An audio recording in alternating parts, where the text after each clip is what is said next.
अस्सलामुअलैकुम वरहमतुल्लाहि वबरकातुह। आज हम पढ़ने वाले हैं प्रोनाउंसिएशन ऑफ वावेल्स यानी हुरूफ़े इल्लत का तलफ़ुज़। सबसे पहले ए का तलफ़ुज़ पढ़ते हैं, लेकिन याद रहे हुरूफ़े इल्लत इंग्लिश ज़बान में ज़बर ज़ेर पेश का काम भी किया करते हैं। इसको सामने रखते हुए हम आज का सबक पढ़ेंगे। ए की आवाज़ कभी ए आती है, पहली सूरत ए की आवाज़ कभी ए आती है, जैसे एट एंड। इन दोनों सूरतों के अंदर, इन दोनों मिसालों के अंदर ए की आवाज़ ए ही लिखी हुई है और ए ही सुनाई दे रही है। लेकिन अगली दो मिसालों के अंदर लैड और मैन, इनके अंदर ए हमें सुनाई नहीं देगी। जो ए का लिखा हुआ है स्क्रीन पर, ये ए हमें सुनाई नहीं देगी आवाज़। क्यों? क्योंकि यहाँ पर ये ए ज़बर और दूसरा काम भी कर रहा है जो कि हुरूफ़े इल्लत का होता है। और वो कौन सा काम कर रहा है? जैसे कि आप देखें लेड, तो इसके अंदर जो एल है, यानी कि जिसे हम लाम कह लें आसानी के लिए, क्योंकि हम लाम के ज़रिए से इसका तलफ़ुज़ करते हैं, तो उस लाम पर एक तो ज़बर का इजाफ़ा किया जाएगा और उसके बाद हर्फ़े इल्लत का जो काम है वो भी यहाँ पर ए कर रहा है। और वो ये कि जो हर्फ़े इल्लत या का काम होता है वो यहाँ पर ए करेगा।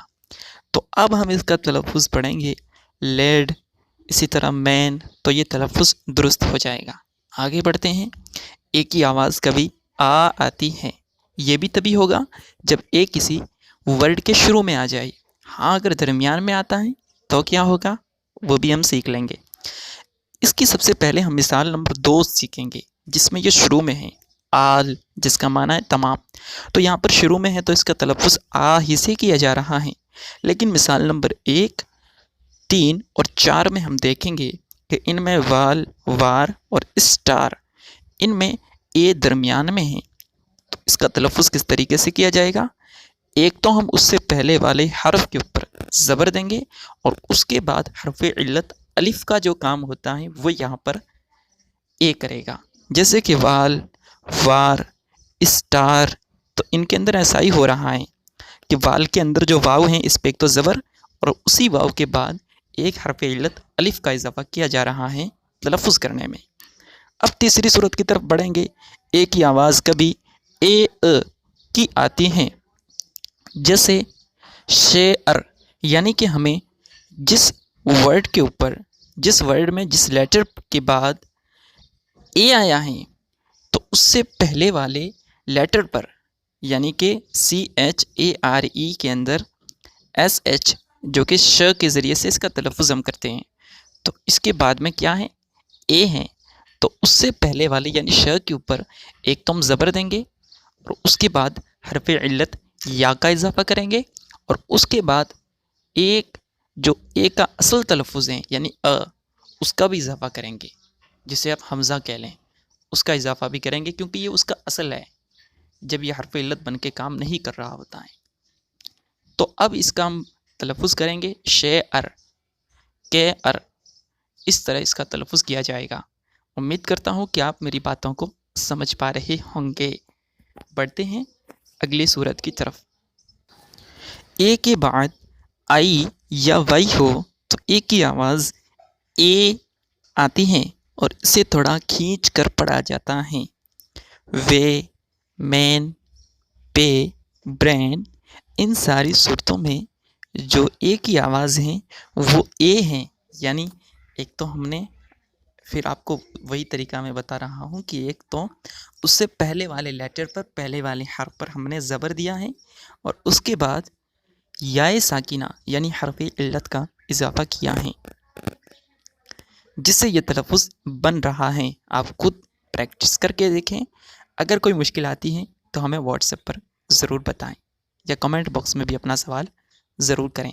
अब बढ़ते हैं अगले हर्फ के तलफ़ुज़ की तरफ, यानी आई का तलफ़ुज़ क्या है ये सीखेंगे।